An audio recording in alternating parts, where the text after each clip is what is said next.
All right, let's dive into this mystic test book Oh, by yeah. Olney H. Richmond. Our listeners have given us quite a, Quite a text. yeah, an interesting text Yeah. for sure, from 1919.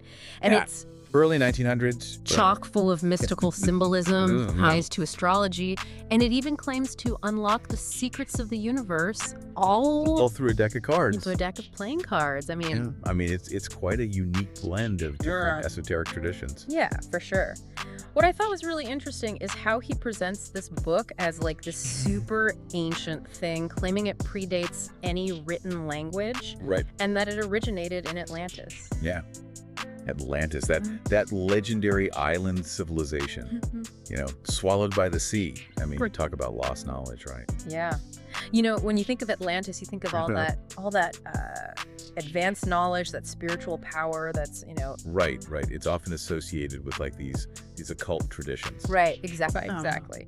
So he's claiming that this mystic test book is the Yeah. last surviving text from that Like lost the- world. Yeah, the last vestige. Yeah. And it details what he calls the religion of the stars. I mean, those are pretty bold claims. Bold claims, right? Wouldn't you say? Yeah, definitely bold.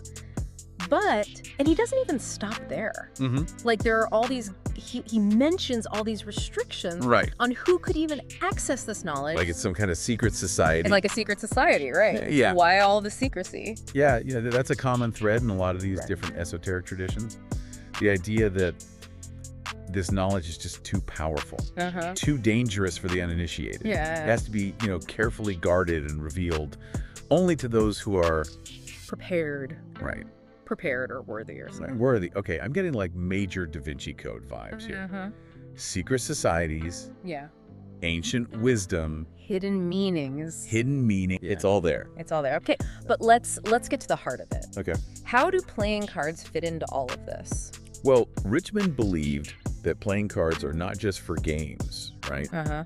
But that they're actually this powerful system of symbolism, Uh-huh. a key to understanding the laws of the universe. Right.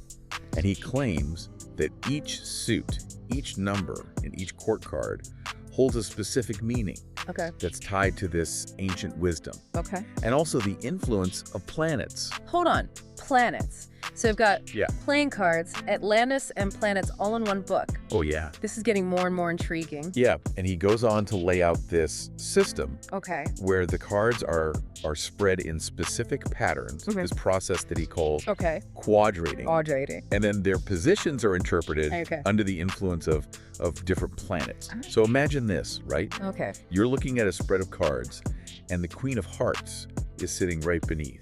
The Seven of Spades. Okay.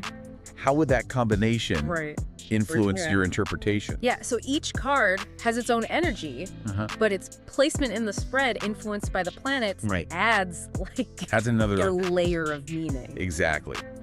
And Richmond, he was adamant that there's no such thing as chance. Mm-hmm. Only the workings of these unseen laws. Right. Right. And those are reflected in the cards. So he saw this book as a Yeah. test book, as a tool for divination and a Right. way to understand those universal laws. Exactly. He also keeps mentioning this specific number, 142857. Like, it has special significance. What's the story with that? So, their number appears when you divide 1 by 7, Okay. and it results in this repeating decimal with those digits. Okay. And it fascinates mathematicians and mystics alike. Right. And for Richmond, this probably just reinforced how important the number 7 is. Exactly. In his whole system. Because 7, he emphasizes that a lot, Yeah, he does, doesn't he? all throughout the book. All the time. He links it to the 7 planets that were known at the time, the 7 days of the week. He even says 7 layers of the soul. Oh, wow. He saw it as like this fundamental number reflecting Right. the very structure of the universe. So it's kind of like a mystical Yeah. building block in his system. Yeah, like a foundation. In foundation. Okay, I got it. So 7, super important. Uh-huh. What about the other numbers on the cards? Do they have specific meanings too? Definitely. Okay. Each number kind of modifies the meaning of the suit that it's attached to. Okay. So for instance, like 7s, regardless of the suit, they generally indicate like trouble or challenges, Okay. whereas 10s often signify success or completion. So if I drew the 7 of spades, that would mean trouble, but also transformation. Yeah. Because spades represent transformation. Yeah, you're catching on quickly. Yeah. Am I? Yeah. But remember, context is key. So the position of the card, in the spread, and the influence of the planets, they all play a role in how you would interpret that card. So this is getting complex. Yeah. Okay, but before we get too lost in the numbers, let's talk about the suits themselves. Okay. Hearts, clubs, diamonds, spades. What do they all represent? So each suit has these symbolic associations based on ancient wisdom, right? So hearts, as you might expect, represent love, emotions, relationship. Of course. Clubs symbolize knowledge, intellect, communication. Diamonds are all about material wealth, resources, kind of the physical world. And spades. Now, spades represent challenges, loss, transformation, that cycle of life and death. So, like, if you see a lot of spades in a reading, that could point towards a period of, like...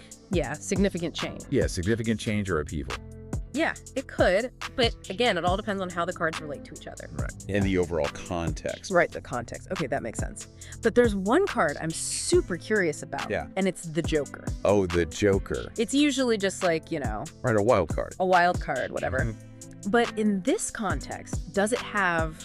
Yeah, this is where Richmond... like a deeper meaning. ...throws us a curveball. Really? He actually suggests that the Joker, which is so often just disregarded in card games, actually holds astronomical significance as a representation of zero or the void. The void. That's a pretty heavy concept for a card that's usually associated with, you know, like pranks and trickery. It is. It is. It's like he's saying even in nothingness, there's potential, like a starting point for creation.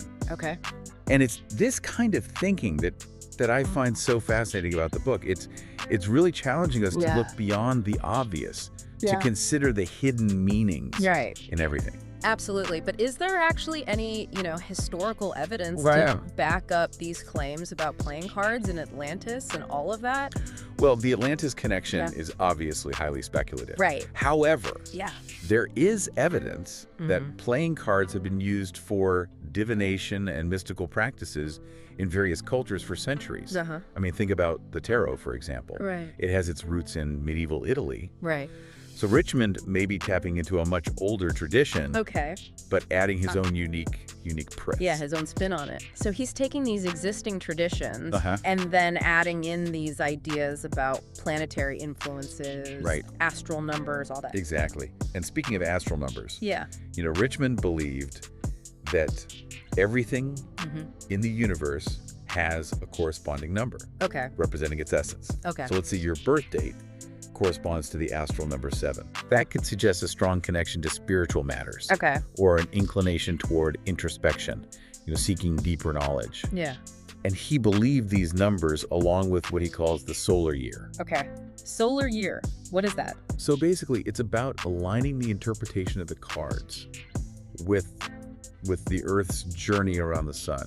So each point in the year, each season, holds a different energy. And this influences the meanings of the cards. Oh, so the same card could have a different interpretation depending on the time of year. Exactly. Wow. It's like, you know, Richmond is saying that the universe is playing a game with us, and the cards are like these clues to understanding the rules. Okay, my mind is officially blown right now. We're talking astrology, we're talking playing cards, numerology, ancient wisdom. It's all intertwined. It's all intertwined. Before we get too overwhelmed, there's this mystic star diagram that he keeps mentioning. What is that all about? So the mystic star is a 7-pointed star, which, you know, knowing Richmond is no coincidence. And he uses it to illustrate a concept called potencies in homeopathy. Homeopathy. Yeah, interesting twist, right? Yeah. So homeopathy uses extremely diluted substances to treat illnesses. And the mystic star helps to calculate these dilutions, which can get incredibly, incredibly small. So imagine diluting something to the point where there's practically nothing left of the original ingredient. So it's fascinating how Richmond uses this idea of extreme dilution leading to greater power. Right. Again, challenging us to look beyond. Right, beyond the obvious. The obvious. Yes. Just like the Joker representing the void. Yeah, I'm seeing a theme here. Yeah. He loves a good paradox. He does. I'm still a little bit lost on how homeopathy connects to the cards. Okay. So he saw this symbolic link between the dilutions in homeopathy and this concept of potencies in a more metaphysical sense. Yeah. So he believed that sometimes the less tangible something is, the more potent its effects can be. Like thoughts and... Exactly. Ideas, beliefs, you know, they're not physical things, but they have the power to shape our reality. Right, right. That's a really interesting connection that he's making there. Okay. And then he also hints at this other intriguing concept, the lost word. The lost word, yeah. This is where things get... This is where it gets... really mysterious. Yeah, really mysterious. So tell me about this lost word.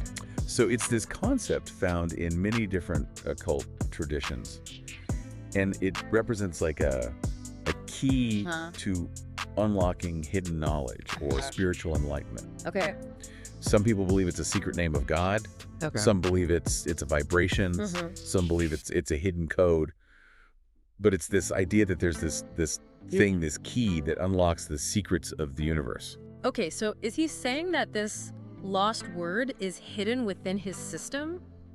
Well, he doesn't give us a clear answer. Like within the cards themselves. But he drops enough hints to suggest that it's a possibility. This is getting more and more like a Da Vinci Code mystery. Right. Okay, so we got to find this lost word. But before we embark on this quest, let's take a step back. Okay. And talk about how this mystic test book is actually used. Like, what does a reading with this system actually look like? So imagine you're sitting at a table. Okay. With the mystic test book spread out before you. And the cards have been arranged in this specific pattern based on the time and date. So it's capturing like a snapshot of the celestial energies. Okay, I'm picturing it. Yeah. What happens next? Do you just start flipping cards like in a tarot reading? Not quite.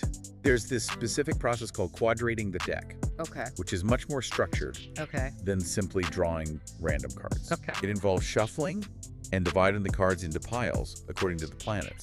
And then certain cards are drawn from each pile. Okay. And then placed on this grid. So it's like this cosmic dance between the cards and the planets. Creating a unique pattern for each reading. Exactly. And this process is designed to align the cards with those planetary influences. Right. And reveal like a map. A map. Of your personal journey, your potential, your challenges, you know. It's like a cosmic mirror. A cosmic mirror, yeah, reflecting. Yeah, the hidden aspects of yourself. I think we've given our listeners enough to digest for now. We've only just scratched the surface. Yeah, we've only just... Of the mystic test book. Yeah. Next time, we'll dive deeper into some of the more personal aspects of the book. Okay. Like the concept of birth cards and what they reveal. Okay, birth cards. About our individual paths. Okay, sounds good. So last time we left off talking about quadrating the deck and how it connects to the planets. Now I'm really curious to hear more about those birth cards you mentioned. Yeah, birth cards are where Richmond's system gets really personal. Okay. It's this idea that every person has a specific playing card associated with their birth date. Okay. Like a cosmic signature, revealing your personality and your life path. So how does that work? Is it just like adding up the numbers in your birthday or something? It's a bit more intricate than simple addition. Okay. He brings in those astral numbers that we discussed, factoring in the energies of the solar year as well. Okay. And he even provides charts in the book to help you pinpoint your specific card. So it's like astrology, numerology, and playing cards all combined to create this birth card. Exactly. Okay, so what kind of insights can we get from this? Is it like a fortune cookie for your whole life? Not exactly a fortune cookie. Okay. Think of it more as like a blueprint, highlighting your core personality traits, your strengths, your potential challenges. Yeah, I like that. Yeah, it's like a cosmic lens. Kind of cosmic lens. Through which to view your life. Okay.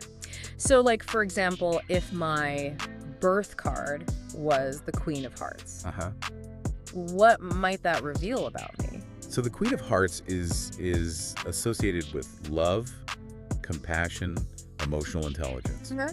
It could suggest that you're a naturally nurturing and caring person with a deep capacity for empathy. That actually resonates with me quite a bit. Oh, does it? What if my birth card was something like less positive? Okay. Like, say, the 7 of spades. Yeah.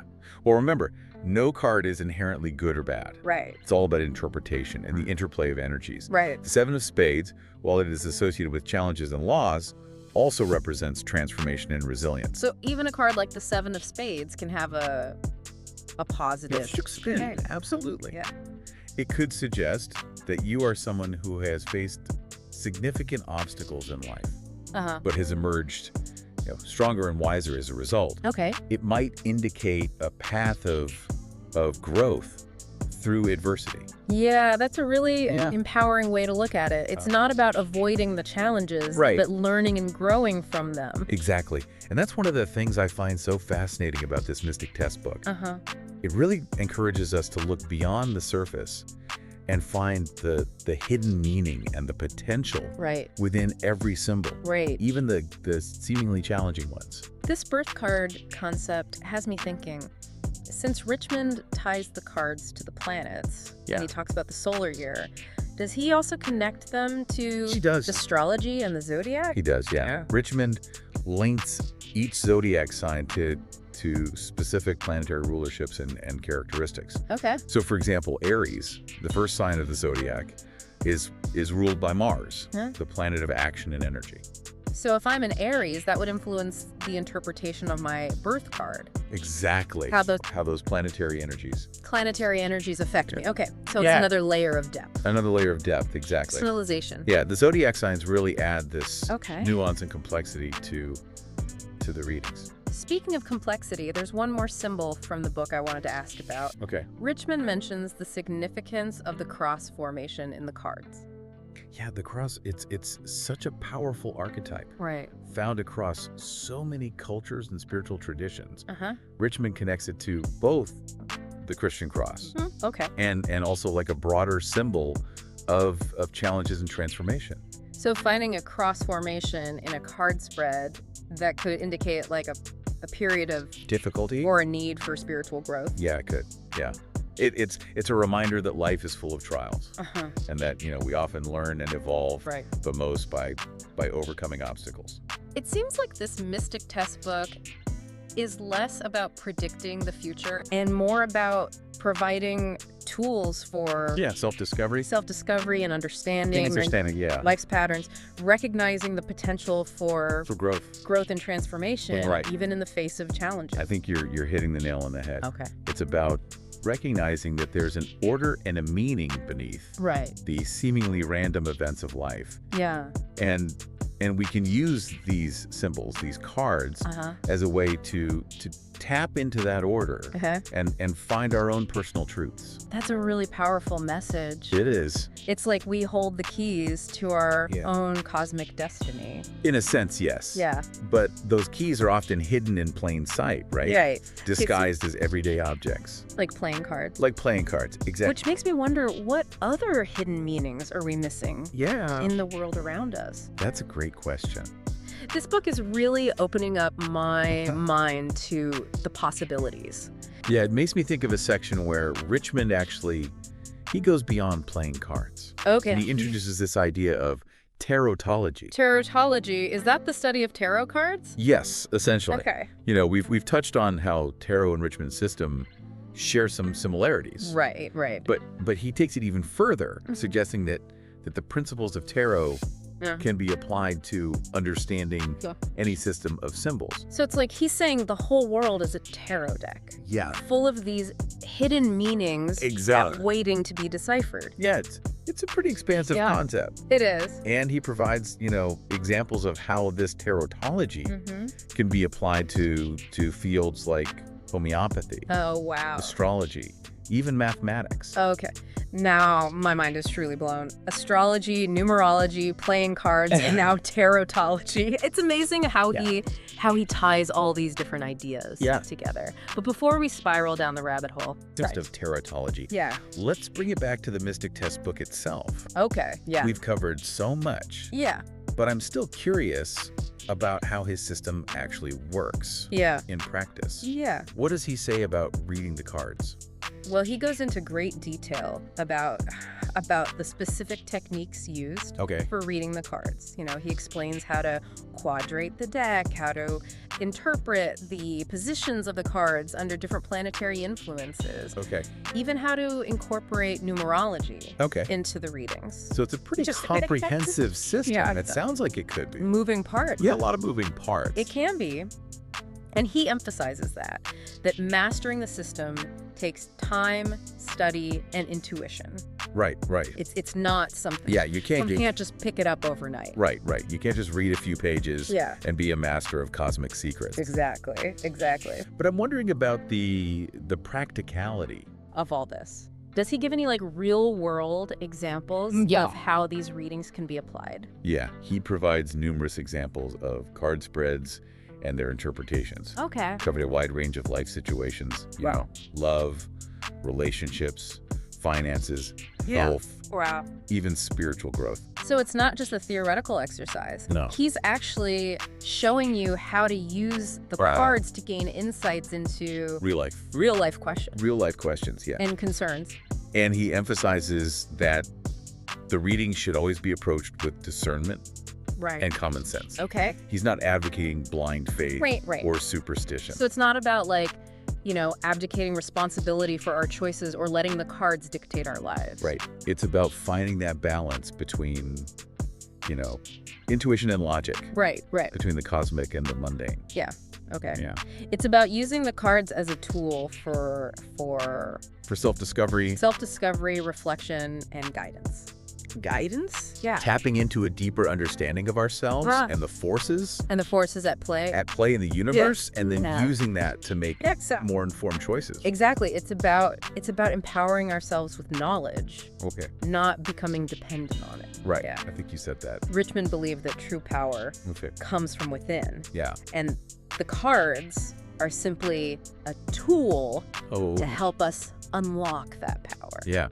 Well, I think it's safe to say that our deep dive into the Mystic Test book it's been a journey. Has been an incredible journey. It has. We've explored hidden meanings, uncovered cosmic connections, and maybe even unlocked a bit of our own inner wisdom.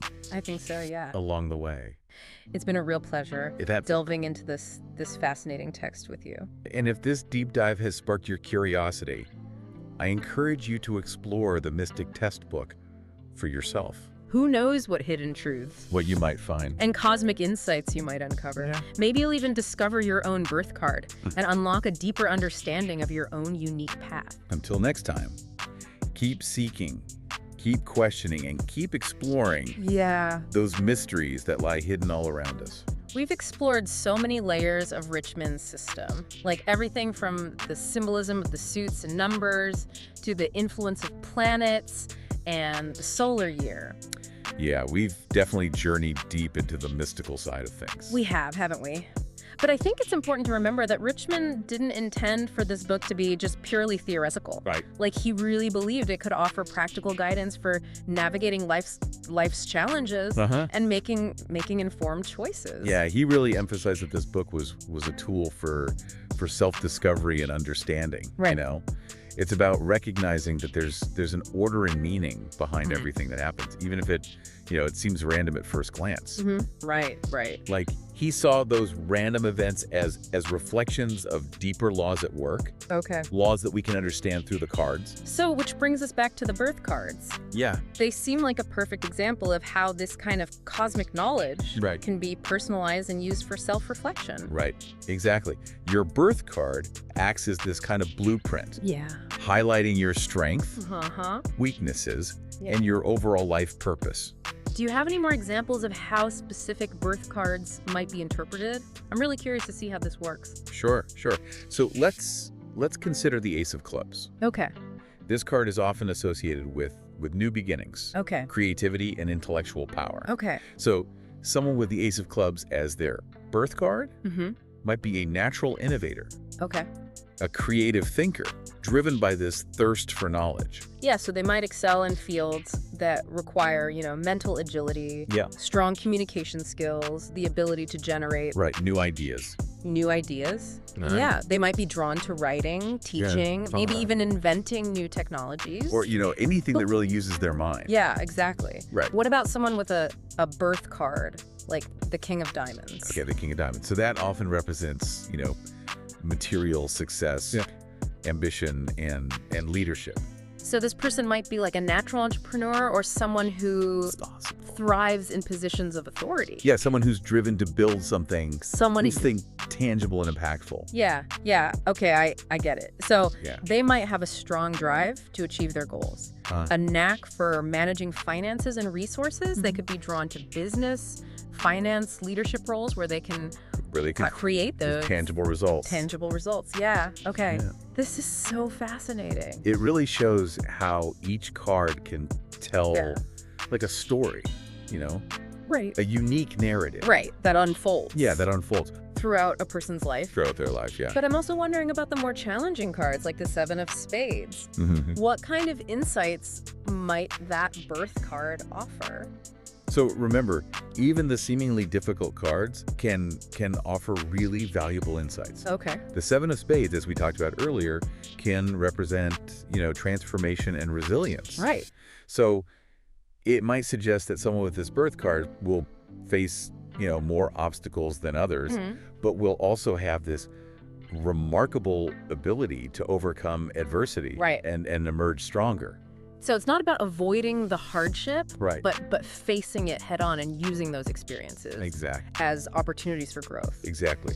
They might be drawn to paths that require, courage, perseverance, willingness to embrace change. Yeah. They might find themselves in careers like, social work or counseling or any field where they can help others navigate difficult situations. This whole concept of birth cards is so intriguing. It's like this personalized roadmap for navigating life's journey. It's like a guide. Yeah, a guide. Yeah. But I'm also wondering, are there any limitations to this system? Like, does Richmond acknowledge any? He does. He repeatedly emphasizes that the book shouldn't be used for harmful purposes or to manipulate others. He cautions against relying solely on the cards to make decisions. Okay. And really stresses the importance of using common sense and discernment. So it's not about abdicating responsibility for our choices. Right. Or letting the cards. No, it's not about letting fate decide. It's about finding a balance. Yeah. Finding that between intuition and logic. Intuition and logic, yeah. Between the cosmic. Between that, the cosmic. The mundane. Yeah, exactly.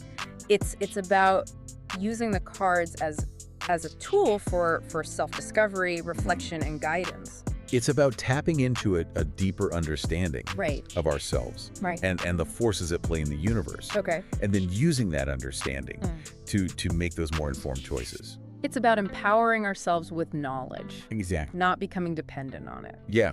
You said it perfectly. Okay. Richmond believed that true power comes from within. Yeah.